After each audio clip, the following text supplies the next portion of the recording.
Buenas tardes. Soy Rafael Torán, miembro de la Asociación Romero Esteo. Os doy las gracias por venir a este acto doble del día de hoy, un acto que se ha demorado ni más ni menos que 2 años. Llevamos 2 años preparando esta actividad, el primero por la causa de la pandemia. Lo podíamos haber hecho, pero ustedes entenderán que no tenía sentido tanto esfuerzo para limitar este aforo a 25 personas. Entonces hemos preferido esperar 2 años y poderlo hacer hoy ya más que en plenitud, digamos que con optimismo, ¿no? Lo que os vamos a presentar hoy es un día realmente de experimentación, ¿eh? Es un día de prueba. Todo lo que sea relacionado con Romero Esteo, ustedes entenderán que siempre es prueba y error. Entonces, eso es lo que nos tiene, pues, interesado en intentar encontrar un camino estético por el cual las tragedias, que es en lo que nos centramos hoy, de Romero Esteo, puedan llevarse a escena. Las tragedias son muy complejas y más que complejas son además muy laboriosas. Entonces hay que encontrar un mecanismo que se ajuste a la realidad de estos tiempos. Y en eso estamos. Entonces la primera parte va a ser una conferencia donde nos van a situar sobre la poética de esas tragedias, y la segunda parte va a ser un concierto experimental donde lo que vamos a unir son 2 músicas muy distintas, en los extremos. Una música, un sonido, más que una música, un sonido arcaico y un sonido electrónico. Y eso lo vamos a unir con la voz de un actor y de un coro. Entonces vamos a comprobar cómo funciona eso. Si ese experimento sale bien, se nos van a abrir las puertas para poder producir de una manera más sencilla y más económica las tragedias de Miguel. Ya sabéis que su obra se divide en un corpus de grotescomaquias, que él las llamaba, que eran las comedias primeras que realizó, y un segundo bloque, que son las tragedias a partir de los años 80, que empieza a escribirle, por la cual recibe el premio Tartessus de la Unión Europea y el premio nacional y todo esto. Entonces, nosotros que estamos intentando mantener la obra de Miguel viva, y no solamente la obra, sino su espíritu. Por eso lo que nos interesa cada vez que hacemos una actividad, presentaros a artistas, a creadores que trabajan sin miedo en una línea totalmente de experimentación y de búsqueda. En ese camino estamos. Quien nos quiera seguir puede seguirnos, y quien no lo considere, pues...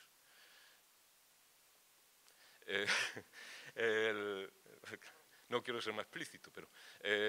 entonces me centro en lo de ahora. Ahora mismo lo que vamos a escuchar es una conferencia de Carol Eger. Carol Eger es catedrática en la Universidad de Estrasburgo y está especializada no solamente en Romero Esteo, está especializada también en todo el teatro contemporáneo español. También ha hecho investigaciones y ediciones en el teatro clásico, pero su fuerte, en lo que nos está aportando a nosotros más, son en sus investigaciones en el teatro contemporáneo. Y en concreto, dentro de un movimiento que se llamó el teatro silenciado, o teatro del silencio, el teatro maldito, que es como nosotros le llamamos, que abarca a autores como Luis Riaza, el propio Romero Esteo, Francisco Nieva y otros. Entonces, ella está especializada, y no solamente en la obra dramática, sino que ha sido la primera persona que ha estudiado a fondo la poesía de Miguel. El año pasado también lo dedicamos a la música y el anterior se dedicó a la poesía. Y ahí pudimos ver, y ella tuvimos la oportunidad de escucharla, pues un Miguel Romero Esteo, poeta, que estaba prácticamente desconocido como tal. Gracias a sus trabajos y a sus investigaciones, eso está puesto al día. Pero os quiero comentar una cosa más y acabaré. A la Universidad de Estrasburgo, nosotros desde Málaga le estamos muy agradecidos. Y le estamos muy agradecidos porque hace muchos años, cuando veíamos que Romero Esteo se estaba haciendo mayor y que su legado podía peligrar, no sabíamos qué podía suceder con toda su obra original, hicimos una proclama a ver quién respondía a esa ayuda que nosotros estábamos pidiendo para que toda su obra original quedase protegida. Y fue la Universidad de Estrasburgo la que nos dijo, estamos interesados en traer aquí y proteger la obra de Miguel. Cuando eso sucedió y empezamos a hacer todos los trámites, pues llegó la administración española diciendo, cuidado, que esto es patrimonio nacional y esto hay que pasar por... Y entonces, bueno, estuvo muy bien porque gracias a eso el Ministerio de Cultura, a través de la Biblioteca Nacional, compró toda la obra original de Romero Esteo. Y eso quiere decir que toda su obra original está protegida en la Biblioteca Nacional. Por lo tanto, aquellos investigadores que quieran saber sobre Miguel, ya saben que no se ha perdido absolutamente nada, que todos los papeles y todos los documentos están protegidos y están a salvo. La primera entrega se hizo, eran cerca de 22.000 folios. Y ahora hay una parte importante que se encuentra aquí en el Archivo Provincial, que posiblemente vaya también a Madrid, a la Biblioteca Nacional, para que toda su obra y toda su documentación esté bien recogida. Así que, por lo tanto, respiramos tranquilo porque ya está eso protegido. Y en la conferencia de ahora le va a acompañar a Carol Leger, le va a acompañar un actor, Luis Felpeto, que ha tenido la amabilidad de esta colaboración, pero ni más ni menos que en el día de su cumpleaños. Así que no hay nada mejor para un actor que celebrarlo en lo alto de un escenario. Entonces, por un lado, le quería pedir perdón de Luis, no veas lo que te he hecho de pedirte que haga esto, pero él me dijo, encantado, Rafa, es el día de mi cumpleaños, qué mejor que estar en el escenario. Así que ante una persona así, ¿qué os voy a decir?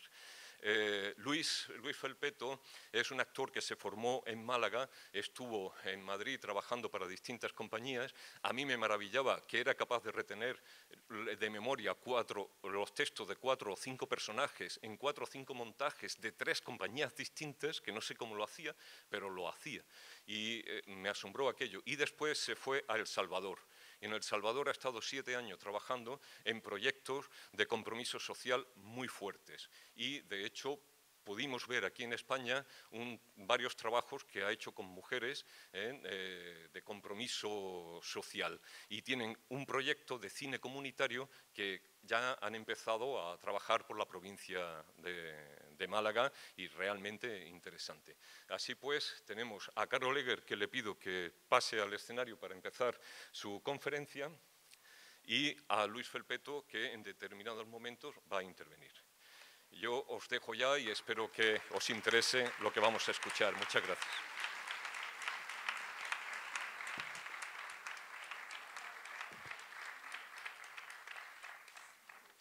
Bueno, muchas gracias, Rafa, pero me ha reservado una entrada de actriz cuando yo soy universitaria. En realidad, bueno, buenos días a todos y a todas. Primero decir que es para mí un gran placer estar aquí para hablar una vez más de la obra de Romero Esteo. Quiero dar las gracias evidentemente a Rafa Torán, también a Carlos de Mesa y a todos los organizadores de este nuevo otoño Miguel Romero Esteo por permitirme estar aquí hoy con vosotros. Mi gratitud va también a Luis Felpeto, que con mucha generosidad aceptó decir las citas de Tartessos, y esto a pesar de que se las mandé muy tarde y no tuvo mucho tiempo para trabajarla, ¿no? Así que a Luis mis disculpas y muchas gracias también, ¿no? Bueno, ya sabéis que hace años que me deslumbró la obra del maestro, y en el pasado estudié bastante el ciclo de las grotescomaquias, este teatro ceremonial y neobarroco que me había parecido en su momento lo más novedoso y lo más relevante en las dramaturgias de la segunda mitad del siglo XX, pero era sin contar con el ciclo de las tragedias tartésicas que hasta ahora no me había atrevido a tocar, ¿no? Y empecé a estudiar esta segunda etapa de su producción hace muy poco y, bueno, por una parte porque me parecía muy como descomunal, ¿no?, la tarea, ¿no?, pero como siempre resulta algo apasionante y que conecta una vez más con todos los campos del saber.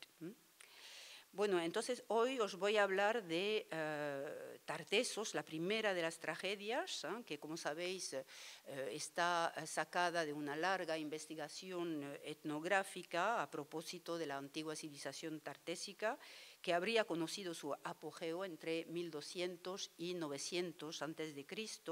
en el suroeste de la península.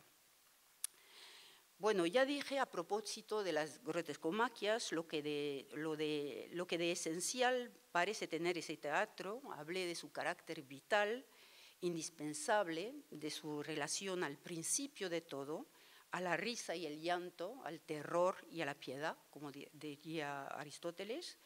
Pues estas características me parecen todavía más hondas en el ciclo de las tragedias, que consta, como sabéis, de 7 partituras teatrales que a mi forma de ver tendrían que ser abordadas no a partir de las herramientas tradicionales de análisis del texto dramático, sino a partir de la noción de ritmo, entendida esta palabra ritmo en una acepción cercana a lo que entiende Henri Mechonic, es un lingüista francés, por ese término, volveré sobre ello. Habría que revisar tal vez la biblioteca Romero Esteo para saber si el maestro conocía la obra del lingüista francés que falleció en el 2009. De no ser así, pues sería un argumento suplementario que añadiera al carácter visionario de la obra de Romero Esteo, que siempre finalmente parece adelantarse en todos los dominios del conocimiento. Bueno, Tartessos, un memorial de las tinieblas, es el subtítulo, consta de 424 páginas y yo creo que basta el dato para comprobar de entrada el carácter irrepresentable de esta obra en toda su extensión. Bueno, eso ya pasaba con las grotescomaquias. Se compone de 84 liturgias que se estructuran en 2 partes, 2 jornadas de la solemnidad, como las llama, tienen las dos un número equilibrado de liturgias, 41 para la primera parte, 43 para la segunda, y la tragedia es primero la de un pueblo, el de Tartessos, ya sabemos que no es una ciudad sino una civilización, en vísperas de su desaparición inexplicable, hacia el siglo VI, antes de Jesucristo, y en la cual el lector espectador va a poder encontrar en medio de una profusión de indicaciones espaciales algunas referencias precisas a unos espacios concretos y atestiguados de la geografía andaluza prerromana. No sé si Miguel pudo llegar a conocer, nos hacíamos la pregunta con Rafa hace un momento, si pudo llegar a conocer las excavaciones del Turrunuelos del 2017, donde se encontró el yacimiento, creo, más importante a propósito de esta civilización. Bueno, en la obra de Miguel Romero Esteo, a contracorriente de un movimiento que durante la segunda mitad del siglo XX había visto el texto suplantado por la puesta en escena, la lengua en esta obra es el fundamento de unos textos que organizan meticulosamente el caos, sea en los textos jubilosos que desbordan de sensualidad, de vida y de movimiento, de ritmo y de emociones, como pueden ser las grotescomaquias, como en esta especie, cito, es una cita de Romero Esteo, de historiófilas reconstrucciones arqueológicas bastante aproximativas con respecto al contexto cronológico etnográfico de la acción dramática. Es él mismo quien define estas tragedias así. Bueno, por eso Tartessos, así como en las tragedias siguientes, Tartessos está escrita en gran parte en una lengua inventada, que el autor afirma haber transcrito de un alfabeto o de un silabario tartésico, pero yo creo que, bueno, Romero Esteo dice haber hecho una transliteración de la escritura tartéstica, tal y como aparece en las estelas de los yacimientos, pero esta afirmación parece carecer de fundamento científico, ya que los investigadores no están de acuerdo sobre lo que representa realmente esta lengua. Así que yo creo que es una invención de su parte. Y esta lengua tartéstica mezcla sonidos que pertenecen además a diferentes fuentes lingüísticas, como pueden ser el vasco, el etíope se dice así, o el griego, aparte de los sonidos supuestamente tartésicos, y también mezcla algunas verdaderas partituras musicales que él mismo escribe a lo largo de los textos. En Tartesos, en las 11 primeras liturgias solo se oirá esta lengua inventada y las primeras palabras pronunciadas por el diácono solista Dei Arraigobo en la segunda liturgia van a repetirse en la cuarta liturgia en un cuplé que va a volver a lo largo de la obra no menos de 26 veces. Kiarcuna beke kuntai, rícula e isadea, sancuresicum beke kunai, coerculi valeis ribaueira, ursaba deir duesicu, sana beke cuni. Cuando el texto pasa al castellano en la liturgia 11, Onócopo, el hijo mayor del rey de reyes de Tartesos, o Olipos o los Sonoros, también se dirige al dios del sol. Óyeme tú, Arairgobo, el sol. Óyeme del idioma no mío. Óyeme del no idioma mío de los océanos y las lluvias, del no idioma de los gigantes. Arairgobo, tú, el gran dios del sol. Arairgobo, tú, el dios de Tartesos. Tú, Arairgobo, el gran sol de los cielos y las tierras y las aguas. Ya desde el incipit, el lector espectador se ve sumido en un universo poético y cadenciado de imágenes y sonidos mezclados, de los que Fernando de Diego intentó mostrar la armonía. Analizó en el cuplé en lengua tartésica la isotopía, de la que no duda que sea voluntaria, entre el sistema fonético español y la música interpretada por los diáconos de los dioses del sol.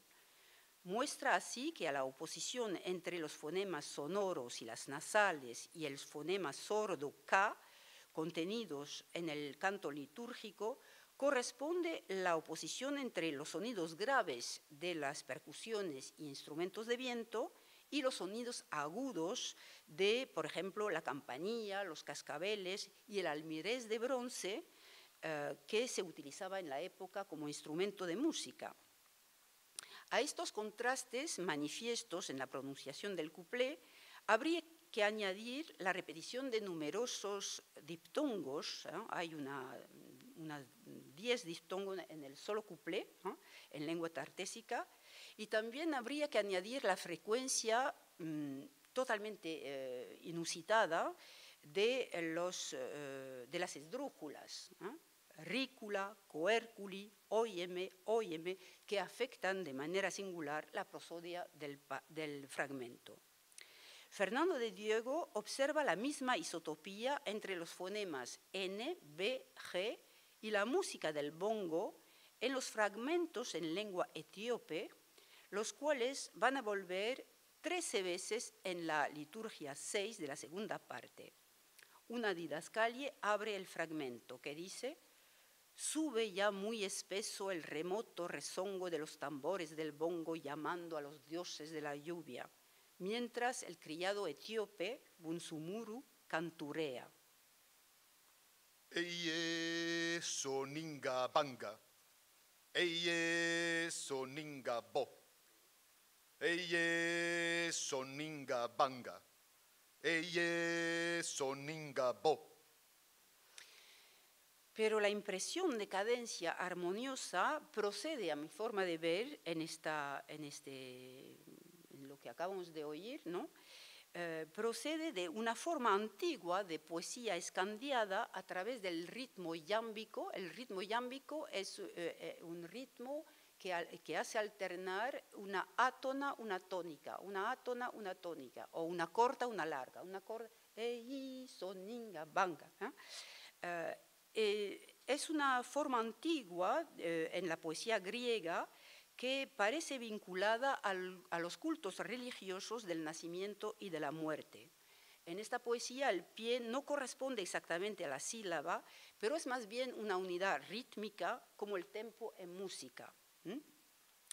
Es decir, que el lenguaje dramático que estructura la puesta en escena organiza desde el principio el acondicionamiento del espacio, del tiempo, de los personajes, de la acción, en un más allá del tiempo en el que el ritmo, en tanto que distribución del sonido y del movimiento, aparece primero. Para entrar en ese universo dramático y hacer legible y audible la partitura teatral, el lector-espectador deberá librarse de todos los marcos analíticos a partir de los cuales suele abordar un texto dramático, siendo evacuada la función denotativa y consensual de la lengua. La función denotativa y consensual es la del diccionario. Deberá entonces dejarse arrastrar sensorialmente en una ceremonia dinámica y sonora en la que todas sus referencias serán dañadas. Por otra parte, las didascalias, cuyo tratamiento es eminentemente creativo, en la vía abierta por Valle-Inclán a principios del siglo XX, pues las didascalias pesan tanto, sino más, que los diálogos en lengua inventada o en castellano en la masa textual. Además de su dimensión convencional, funcional o instrumental, cuando la didascalia dice cómo se hace la acción o cómo se enuncia una réplica, la didascalia en Romero Esteo es parte integrante no solamente del texto dramático, pero igualmente de la dramaturgia. En efecto, le permite el espacio didascálico al autor no solamente edificar las imágenes del decorado, de describir minuciosamente la apariencia de los personajes, sus vestidos, sus tocados, sus peinados, sus actitudes, en una recreación elaborada que saca de sus investigaciones etnográficas, por ejemplo, saca lo de los vestidos y de los peinados, de los dibujos que encuentra en las cerámicas tartésicas, que realmente ha ido indagando, ¿no? y viendo desde muy cerca, ¿no? También le permite recrear los gestos, los movimientos, la entonación de la voz, elaborar cuidadosamente una partitura musical y acústica, pero también fundir el texto, el fondo sonoro y los movimientos gráficos de los personajes en un mismo crisol estético, el de una ceremonia originaria en la que los fundamentos de la civilización occidental se confunden con los fundamentos de lo humano. La didascalia, fuente de tensión, del mismo modo que el diálogo, crea así una atmósfera que solicita permanentemente al lector espectador y al director de escena, y su factura eminentemente literaria y poética utiliza las más veces los mismos recursos estilísticos y retóricos que los que se aplican a los diálogos. Bien, en el génesis antropológico de lo sagrado que Óscar Cornago Bernal, en un libro enorme que se llama Pensar la teatralidad, sobre la obra de Romero Esteo, yo creo que es el mejor especialista de su obra, pues es en el génesis antropológico de lo sagrado que establece, a partir de todas las referencias posibles, Otto, Durkheim, Nietzsche, Benjamin, Adorno, etcétera, etcétera, pues mostró de manera magistral cómo el concepto de sagrado se opone a lo profano, al tiempo lineal de la historia, así como al saber y al discurso lógico y racionalista, dominado en la modernidad por la idea de progreso, para convertirse en una preocupación central de numerosas disciplinas científicas a lo largo del siglo XX. La sociología, la etnología, la psicología, la historia de las religiones, y también preocupación central de numerosas corrientes artísticas que aspiraban a una renovación de las formas de expresión de esta misma modernidad. Lo sagrado aparece así como una paradoja que amenaza la razón. Remite a un mundo interior y a una subjetividad que recupera el espacio sensible de la experiencia sensorial y se niega a reducir lo real a lo inteligible. Al mismo tiempo, fiestas, ceremonias y rituales lo inscriben en el espacio de lo colectivo, lo individual remitiendo más bien al orden de lo profano. Bueno, eso me lo voy a saltar. La obra de Romero Esteo se sitúa en esa vía, la de esa recuperación de un espacio sensible, sensitivo, alejada de un logos que ha mostrado sus límites a lo largo del siglo XX. Frente a los, bueno, yo creo que el progreso, que es un concepto central de la modernidad, no ha sido capaz de llevar la dicha a los hombres, como tampoco fue capaz de impedir la barbarie, ¿no? Y frente a los grandes cataclismos históricos que marcaron el siglo XX, frente a una violencia llevada a su paroxismo por el Holocausto, el molde de la tragedia tradicional le ha parecido demasiado estrecho a Romero Esteo, que se dio entonces por ambición, según su propia confesión, después de haber agotado los recursos de la grotecomaquias, de abrir el horizonte de lo trágico, de amplificarlo, de darle una resonancia acorde con los genocidios inimaginables que jalonaron la historia reciente. La ambición es entonces superar la contingencia histórica, superar lo mitológico, para situar lo trágico en el corazón de lo que llama unos conflictos socioantropológicos. El arte siendo para él no un medio para reflejar lo real, sino para extenderlo, para profundizarlo, para amplificarlo. Creando este memorial de las tinieblas, el dramaturgo invoca un tiempo primitivo vinculado al misterio y asocia su propia creación poética a la idea de otra creación, la de los orígenes de la civilización europea, resueltamente anclada, según él, en los territorios de Tartessos. La planificación del mundo se hace entonces a partir de una cosmogonía que busca, si no a explicar, al menos a compartir los eventos primordiales al inicio de la existencia del hombre, porque esta cosmogonía es, como lo afirma Mircea Eliade, cito, el modelo ejemplar de cualquier tipo de creación. Se trata entonces de volver a encontrar el soplo lírico de las grandes cosmogonías, y evidentemente en primer lugar el soplo lírico de la Biblia, entendida como en Henri Mechonic, no como un texto religioso, sino como un texto poético. Tenéis que saber que Henri Mechonic dio una versión traducida de la Biblia en la que realmente toda la traducción va orientada en el sonido y no en el sentido. O sea que lo que le interesa a Mechonic es el ritmo.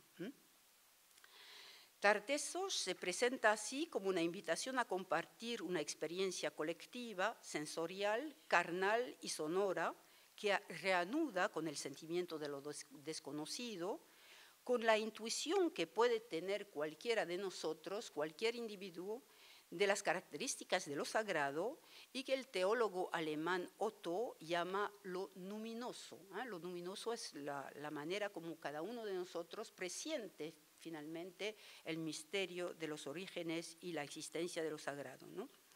Inventa una lengua, pero no solo a partir de los grabados de las estelas tartésicas, porque también inventa un castellano que le es propio y cuyo ritmo imprime a la lengua tartésica, a los diálogos y también a las didascalias. Se podría decir que la poética de Romero Esteo está vinculada a lo ético y a lo político, como en Mechonic es una actividad de creación y de transformación del mundo, y desde este punto de vista es indisociable de una política del ritmo concebida por el lingüista francés no como un elemento entre otros en el seno del texto, sino como su componente mayor. Como Echonique todavía, Romero Esteo rechaza la autonomización de las esferas del lenguaje y desde sus primeros escritos no deja de intentar extraer la lengua de los surcos estrechos en los que la mantiene encorsetada siglos de discurso sabio, mortífero y cartesiano. No sé si me da tiempo a citar a Romero Esteo, hay una cita que es realmente emblemática. Bien, una cita que me parece fenomenal de Romero Esteo. Pongamos que a ojo de buen poeta la auténtica profundidad está en la vida, en la realidad en que vivimos inmersos y no en los libros. Pongamos que las cosas vivas, concretas, suelen ser hondas, profundas, y que los conceptos abstractos, que es lo que la cultura occidental adora como realidades y profundidades, no son más que generalizaciones con poco tuétano y mucha cáscara. De la mano con los místicos, ahí está el sagrado, en lo sagrado, habrá que ir dando cuenta de que el pensamiento abstracto, el pensamiento cartesiano, no es más que un instrumental de análisis, una ortopedia de párvulos rematadamente pitusos. Y no es precisamente la realidad ni la vida, ni mucho menos la vida. La bebida, posiblemente, porque nuestra ya mentada cultura occidental anda en plena borrachera de abstracciones como océanos de abstractismos impenitentes, como universos de ínclitas imbecilidades gloriosas. El lenguaje fue tomando vuelo y ahora se nos pierde en deliquios seráficamente abstrusos. Bueno, hay que ver cómo con un lenguaje particularmente sabio y cartesiano, Romero Esteo se burla finalmente de este lenguaje de la cultura occidental que permite que el lenguaje se autonomice para con la realidad que va describiendo, porque de abstracción en abstracción acaba por perder la razón, como dice. Bien. Muy pronto, entonces, la lengua de Romero Esteo va a multiplicar las rupturas sintácticas y otros hiperbatones y anacolutos para desbaratar las trampas de los fraseos predefinidos y de los formalismos rígidos. Se oyen numerosos ecos de ello en Tartessos. Chalvos, escriba mayor de Apalacio, yo, Guanacos Guanacum o Nócopo, rey de los reyes, mándotelo y ordénotelo.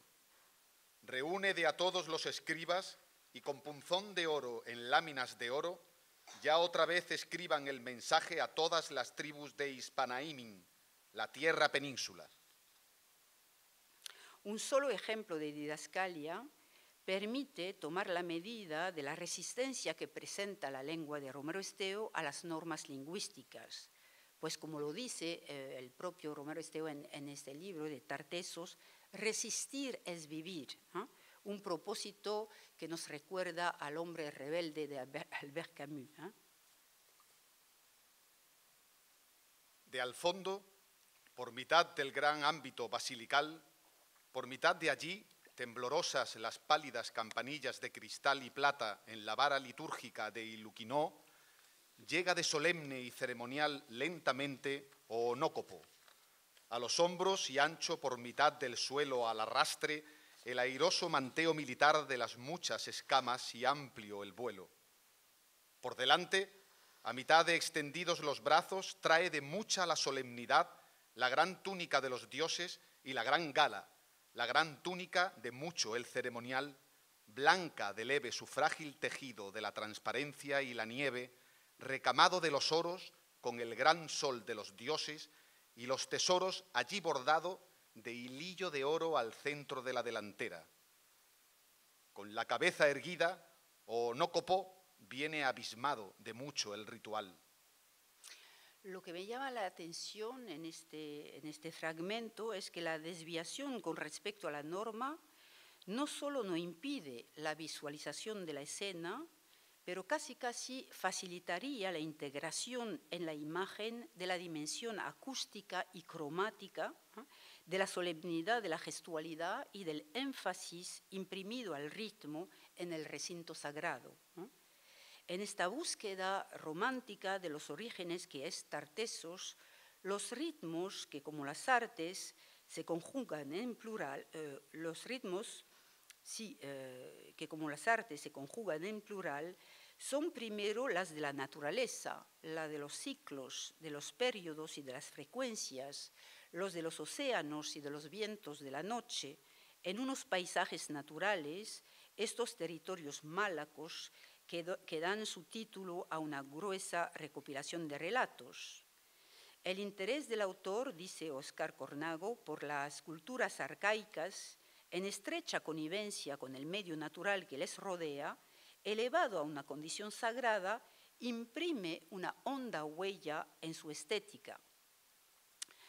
Bueno, voy a hacer un paréntesis para hablaros de un debate que tiene mucha vigencia últimamente. Siempre he dicho que Romero Esteo siempre parece adelantarse en todos los campos del saber, a todos los debates que agitan el pensamiento contemporáneo, y hoy día, no sé si lo sabéis, pero uno de los debates más cantantes en el dominio de la filosofía es el que pone en tela de juicio esa distinción fundamental que siempre ha hecho la antropología entre naturaleza y cultura. Un antropólogo como Philippe Descola, hace unos 30 años pasó 3 años viviendo con los indios Achuar en la frontera del Perú y del Ecuador, y ha vuelto con un libro maravilloso que se llama Las lanzas del crepúsculo, y unos años más tarde escribió una obra que agita bastante los espíritus últimamente, que se llama Más allá de naturaleza y cultura, ¿no? Entonces dice Philippe Descola que esta distinción solo existe en nuestro mundo occidental, y eso desde hace muy poco, porque, por ejemplo, en la Edad Media no existía esa diferencia entre naturaleza y cultura, ¿no? No existe tampoco en la China, por ejemplo, o en la India, como tampoco existe plenamente en el mundo musulmán. No todos los pueblos han tenido esta distancia reflexiva para con la naturaleza. Y yo creo que hay un intento en toda la obra de Romero Esteo de borrar precisamente esta distancia hacia la naturaleza, de borrar las jerarquías a las que nos lleva el pensamiento cartesiano entre, por ejemplo, lo popular y lo oculto, y por cierto también entre la naturaleza y la cultura. Siempre su obra indagó en las grandes pasiones primitivas de los humanos, y no tuvimos que esperar las tragedias para entender que la temática de su obra gira finalmente en torno a la misma cosa: el mal, el misterio, la violencia, el miedo, el sexo, etc. Ya había apuntado hace años en este mismo Teatro Echegaray, hablando de bricolaje que había montado Rafael Torán, cómo surgía en esta obra reiteradamente el miedo, que era el miedo que había sentido de niño el niño Romero Esteo, al comprobar, por ejemplo, que la lluvia se colaba por su casa destartalada, es decir, la lluvia mojaba su casa, pero que es finalmente que él lo remitía un miedo primitivo, el miedo de los primeros hombres frente a la falta de amparo, de protección, que remite también a una vulnerabilidad originaria que nuestro cerebro reptiliano nunca olvidó. Estas angustias arquetípicas de las que nos habla el psicoanalista Jung, por ejemplo. Bueno, por otra parte, quisiera decir que a pesar de la mucha erudición de la que procede Tartessos y todas las tragedias de los orígenes, no me parece para nada un texto difícil de entender, Es un texto partitura muy reiterativo, en el que, como lo dice Romero Esteo, la fabulación stricto sensu está reducida a la psicotrama argumental. Es interesante esa expresión, psicotrama argumental. Significa que la acción finalmente se basa en la energía de las pasiones, los celos, el furor, el miedo, el amor, el odio, etc. Lo que sí es difícil es entender su modo de funcionamiento, porque está fuera de lo conocido. Son poquísimas las obras que atienden más al sonido que al sentido, poquísimas las que se centran en el ritmo, un ritmo que es a la vez ritmo de la lengua, la reiteración, la ruptura, la invención léxica y sintáctica, ritmo de los cuerpos, el movimiento, la gestualidad, el modo de relacionarse los personajes, y el ritmo de los instrumentos, con esos contrastes entre música aguda, música grave y solemne, y todo esto fundido en un mismo gesto estético. Bueno, era un paréntesis un poco largo, pero en fin. Me he perdido. No. Los ritmos son también, entonces, como lo acabo de decir, los movimientos de los personajes, de los decorados, de las entonaciones, de los timbres, de las partituras musicales, las procesiones y danzas sagradas que salpican el ritual, invocan los ciclos cósmicos y el eterno retorno. A veces son escenas de lucha que dan lugar a un movimiento cadenciado, que ve alternar, por ejemplo, los ataques, las esquivas, los avances, los retrocesos, acompañados por un fondo sonoro que también va cambiando. Por ejemplo, en la liturgia 19 de la segunda parte, cuando la rivalidad entre los dos hermanos, Onócopos y Aráclos, pasa por un diálogo en el que alternan lengua tartésica y castellano, mientras que sus gritos marcan el tempo de su lucha cuerpo a cuerpo, como si estuvieran en un cuadrilátero de boxeo. Vociferan del gañote convulso, luego embístense del lanzón aborigen espesamente a pulso y mucho a la calor. Dentro, los diáconos ronronean piadosamente de los dioses del sol el antífona polifónica y oscura la liturgia de los abismos y oscuras las voces. Vuelven a entrechocar de los escudos a mitad de la basílica los combatientes, vuelven a recular de a mitad de los suelos, voceando de malditos los gritos crudos y con pelos, voceando del oscuro idioma de los gigantes. Y luego, después de algunos intercambios en lengua de los orígenes, carismado del espanto a la orilla del gong, piadosamente allí arrodillado del ceremonial, el mozuelo etíopo prostérnase reverencial de la cabeza a la mitad del suelo, y allí, lo mismo que un santo a la mitad del abismo y con el espanto. Y de nuevo, después de un breve diálogo, vuelta ya otra vez a embestirse, vuelta luego a recular para volverse a embestir. Al trasfondo, los tambores del bongo llamando a las lluvias, y los diáconos coreando de los dioses del sol el antífona polifónica y echándole de mucho el sacramento. El cuadrilátero se convierte entonces en plaza de toros con personajes animalizados.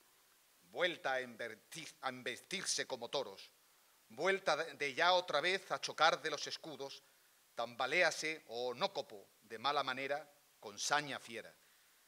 Bueno, solo se trata de un breve ejemplo, truncado además por motivos de espacio, destinado a tomar la medida de este movimiento simultáneo de sonidos, música e imágenes móviles de una escena que se extiende sobre más de 27 páginas, extensión por otra parte bastante frecuente en la tragedia.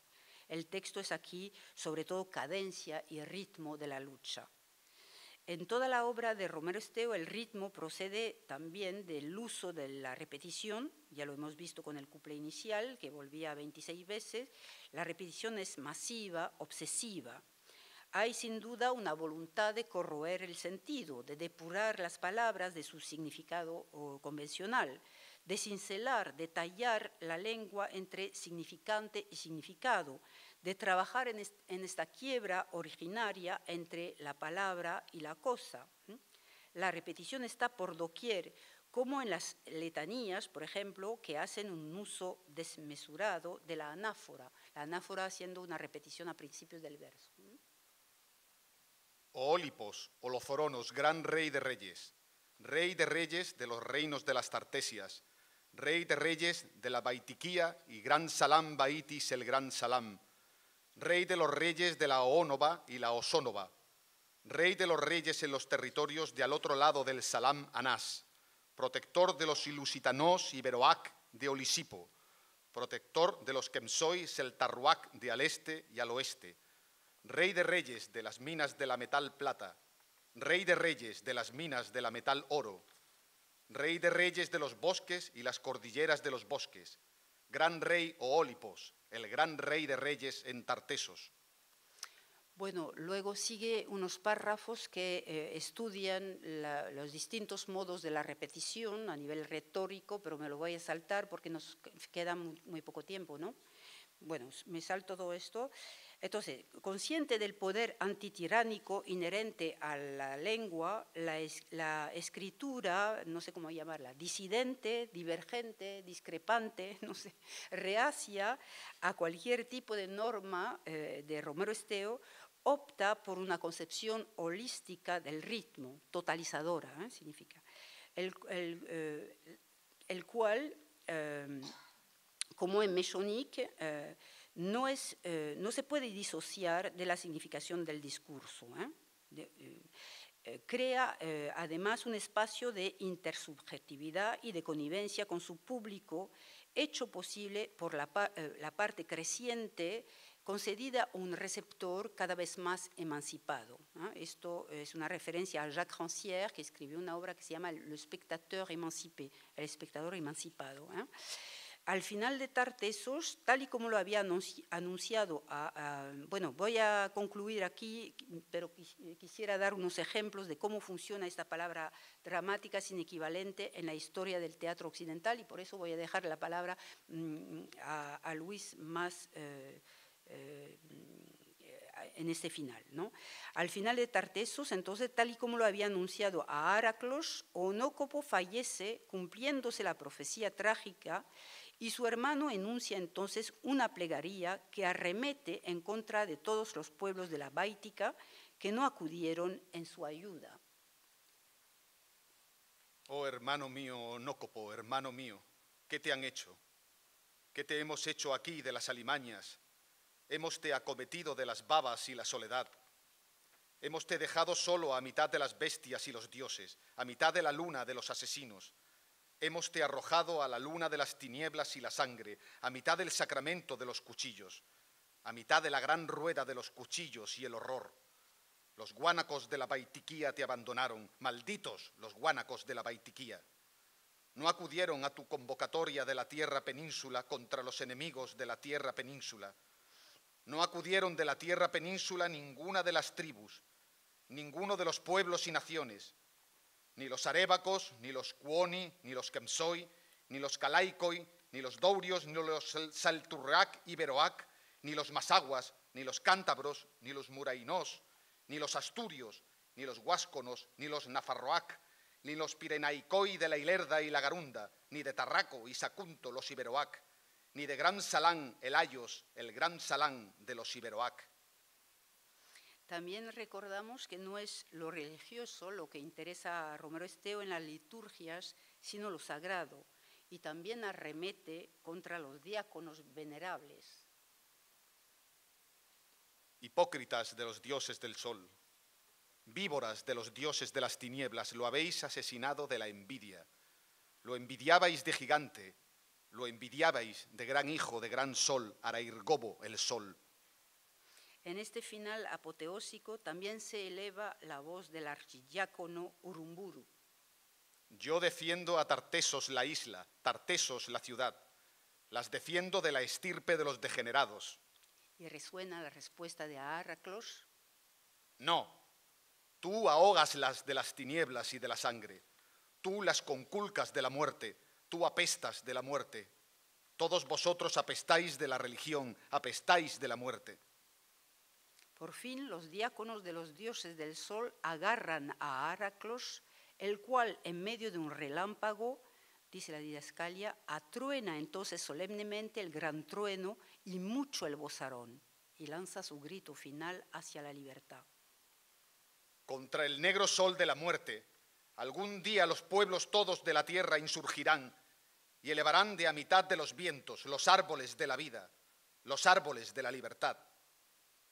También se oirán algunas notas de poesía cuando la muchacha Urchaili, sea en canciones angelicales y ligeras, sea en el lamento que vamos a oír ahora.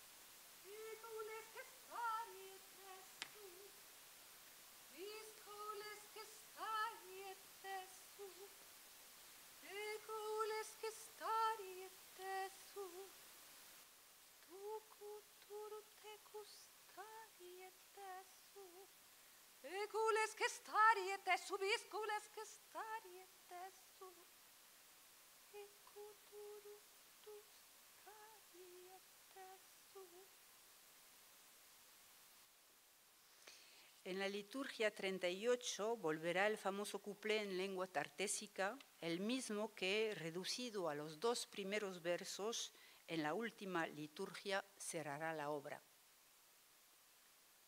Kiarkuna beke kuntai, rícula e isadea, sancuresicum beke kunai, coerculi valeis ribaueira, ursaba deir duesicu, sana beke cuni.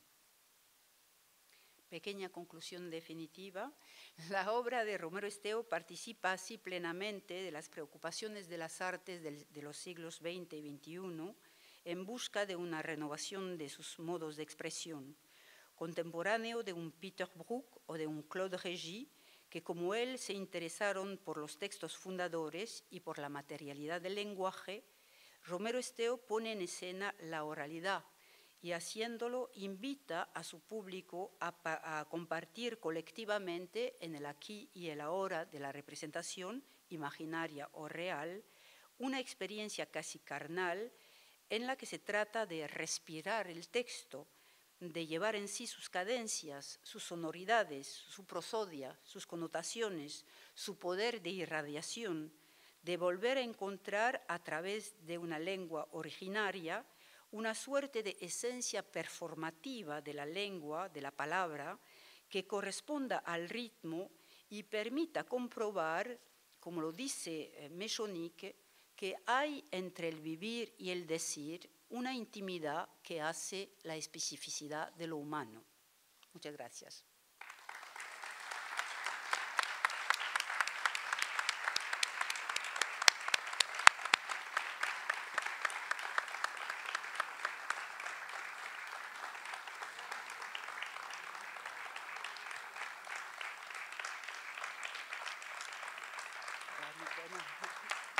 A vosotros.